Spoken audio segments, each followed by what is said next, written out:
If you're not in front of your TV set, I need you to come look at this. If you've ever been on a cruise ship, you don't want to miss the story. Yeah. Passenger videos show the damage that stormy conditions had on this Carnival cruise ship. Yeah, they were heading to Charleston, South Carolina. Atlanta News First Yasmina Alston spoke with one man on board who describes the terrifying ride.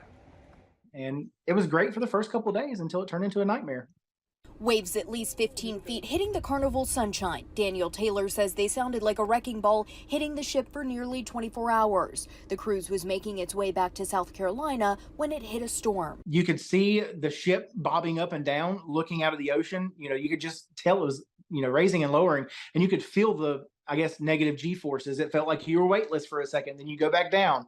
This was Taylor's fourth cruise, but the first one he would describe as a nightmare. What began Friday lasted into Saturday afternoon, hours of rough seas, rooms flooding, and things falling.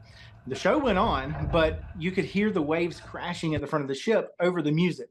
Lights were shaking above the stage, the disco ball was swinging back and forth, the LED panel behind the folks that were performing was sliding back and forth. But what was concerning was the alleged lack of communication from the crew. Taylor says they heard there would be a possible delay on Friday afternoon from the captain, but then nothing until Saturday morning. Taylor tells me up until now, he still hasn't heard anything from Carnival about the rough ride. It would have been nice to have some sort of communication, some sort of reassurance that everything was going to be okay, that we didn't need to put our life jackets on, or we didn't need to go to our muster stations to hop on a lifeboat. In a statement, Carnival Cruise Line says Carnival Sunshine's return to Charleston was impacted by the weather and rough seas on Saturday. The weather then delayed the ship's arrival, and the next voyage was also delayed. They did not address passengers' concerns about communication. Carnival Cruise Line says they appreciate the understanding and patience of their guests, and they also tell us that Carnival Sunshine is now sailing on its next cruise. In Atlanta,